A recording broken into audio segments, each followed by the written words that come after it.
ಅರೆ ಕಡಿಮೆ ಹಾಕು ಆದ್ರೆ ಅಸಲಿ ಹಾಕು. MDH ಕಾಶ್ಮೀರಿ ಕೆಂಪು ಮೆಣಸಿನ ಪೌಡರ್. ಇನ್ನು ಬಿಜೆಪಿ ರಾಜ್ಯಾಧ್ಯಕ್ಷರು ಬದಲಾಗ್ತಾರೆ ಅನ್ನುವಂಥ ವಿಚಾರಕ್ಕೆ ಸಂಬಂಧಪಟ್ಟಂಗೆ ಅದು ಯಾವುದೂ ಕೂಡ ಆಗುವಂಥ ಲಕ್ಷಣಗಳು ಸದ್ಯಕ್ಕಂತೂ ಕಾಣ್ತಾ ಇಲ್ಲ. ಅದೇ ಮಾತನ್ನು ಈಗ ಬಿಜೆಪಿ ರಾಜ್ಯಾಧ್ಯಕ್ಷರು ಹೇಳಿದ್ದಾರೆ. ಅಧ್ಯಕ್ಷ ಹುದ್ದೆ ಖಾಲಿ ಇದೆಯಾ, ಅದನ್ನು ಹೇಳಿದಂಥವ್ರು ಯಾರು ಅಂತ ಕೇಳಿದ್ದಾರೆ ವಿಜೇಂದ್ರ. ನಾನು ಪಕ್ಷದ ಸಂಘಟನೆಗೆ ಬಲ ತುಂಬಿದ್ದೀನಿ, ಕಳೆದ 1.5 ವರ್ಷ ನಿರಂತರವಾದಂಥ ಪ್ರಯತ್ನ ಮಾಡಿದ್ದೀನಿ.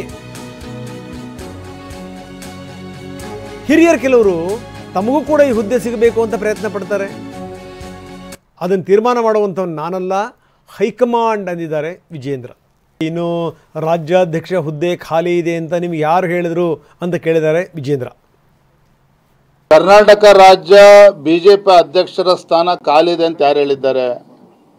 ನಾನಿವತ್ತು ರಾಜ್ಯದ ಅಧ್ಯಕ್ಷನಾಗಿ ಕಳೆದ 1.25 ವರ್ಷದಿಂದ ಕೆಲಸ ಮಾಡ್ತಾ ಇದ್ದೇನೆ. ಸಂಘಟನೆಗೆ ಬಲಪಡಿಸ್ತಕ್ಕಂಥ ಕೆಲಸವನ್ನು ನಾನು ಮಾಡ್ತಾ ಇದ್ದೇನೆ. ಪಕ್ಷಕ್ಕೆ ಶಕ್ತಿ ತುಂಬತಕ್ಕಂಥ ಕೆಲಸ ನಾನು ಮಾಡ್ತಾ ಇದ್ದೇನೆ. ನನ್ನ ಕಾರ್ಯವೈಖರಿ ಬಗ್ಗೆ ಕಾರ್ಯಕರ್ತರಿಗೂ ಕೂಡ ತೃಪ್ತಿ ಇದೆ, ಪಕ್ಷದ ಹೈಕಮಾಂಡ್ಗೂ ಕೂಡ ತೃಪ್ತಿ ಇದೆ. ನಾನು ಹೇಳಿದ್ನಲ್ಲ, ಖಾಲಿಲ್ಲ, ನಾನು ಈಗ ಕೆಲಸ ಮಾಡ್ತಾ ಇದ್ದೀನಲ್ಲ. ಕರ್ನಾಟಕ ರಾಜ್ಯ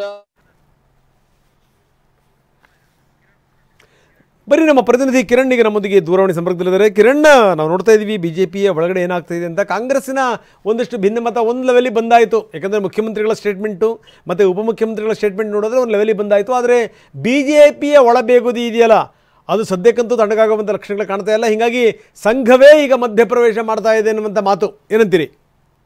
ಖಂಡಿತ ರಂಗನಾಥ್, ಬಿಜೆಪಿಯಲ್ಲಿ ಇರುವಂತಹ ಆಂತರಿಕ ವ್ಯತ್ಯಾಸಗಳನ್ನ ನಾಯಕರುಗಳ ಜವಾಬ್ದಾರಿಗೆ ಬಿಟ್ಟರೆ ಅದು ಸರಿಪಡಿಸುವಂತಹ ಹಂತದಲ್ಲಿ ಇಲ್ಲ ಅನ್ನುವಂಥದ್ದನ್ನ ಅರಿತುಕೊಂಡಿರುವಂತಹ ರಾಷ್ಟ್ರೀಯ ಸ್ವಯಂ ಸೇವಕ ಸಂಘ ಈಗ ತಾನೇ ಖುದ್ದಾಗಿ ಅಸಮಾಧಾನಗೊಂಡಿರುವಂತಹ ನಾಯಕರು ಮತ್ತು ಬಿಜೆಪಿಯ ರಾಜ್ಯ ನಾಯಕತ್ವ ವಹಿಸಿಕೊಂಡಿರುವಂತಹ ನಾಯಕರು ಯಾರ್ಯಾರಿದ್ದಾರೆ ಅವರೆಲ್ಲರನ್ನೂ ಕೂಡ ಕರೆದು ಮಾತುಕತೆ ಮಾಡುವಂತಹ ಒಂದು ಕೆಲಸಕ್ಕೆ ಕೈ ಹಾಕಿದೆ.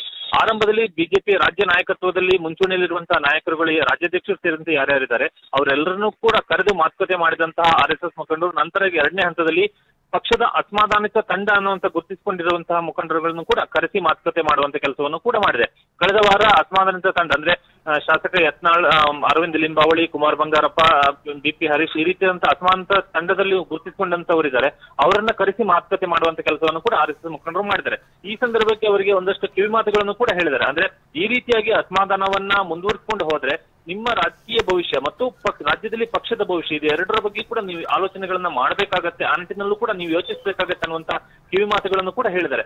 ಒಂದು ಹಂತದಲ್ಲಿ RSS ಮುಖಂಡರು ಈ ಮಾತುಕತೆ ಸಂದರ್ಭದಲ್ಲಿ ಹೇಳಿರುವಂತಹ ಮಾತುಗಳಿಗೆ ಈ ಅಸಮಾನಿತ ತಂಡ ಯಾರಿದ್ದಾರೆ, ಈ ತಂಡದ ಸದಸ್ಯರು ಸಭೆಯಲ್ಲಿ ಪಾಲ್ಗೊಂಡಿದ್ದಂತವರು ಅವರುಗಳಿಗೂ ಕೂಡ ಆ RSS ಮುಖಂಡರ ಹೇಳಿಕೆಗಳಿಗೆ ಅವರೊಂದಷ್ಟು ಸಹಮತವನ್ನು ಕೂಡ ವ್ಯಕ್ತಪಡಿಸಿದ್ದಾರೆ. ಅಂದ್ರೆ ಮುಂದಿನ ದಿನದಲ್ಲಿ ಈ ಅಸಮಾಧಾನವನ್ನ ಬಿಟ್ಟು ಪಕ್ಷದ ನಾಯಕತ್ವದ ಜೊತೆಗೆ ಮತ್ತು ಪಕ್ಷದ ಚೌಕಟ್ಟಿನಲ್ಲಿ ಮುಂದೆ ಹೆಜ್ಜೆ ಹಾಕುವಂತ ನಿಟ್ಟಿನಲ್ಲೂ ಕೂಡ ಅವರೊಂದಷ್ಟು ಸಹಮತವನ್ನು ವ್ಯಕ್ತಪಡಿಸಿದ್ದಾರೆ ಅನ್ನುವಂತಹ ಒಂದು ಮಾಹಿತಿಗಳು ಕೂಡ ಸಿಗ್ತದೆ.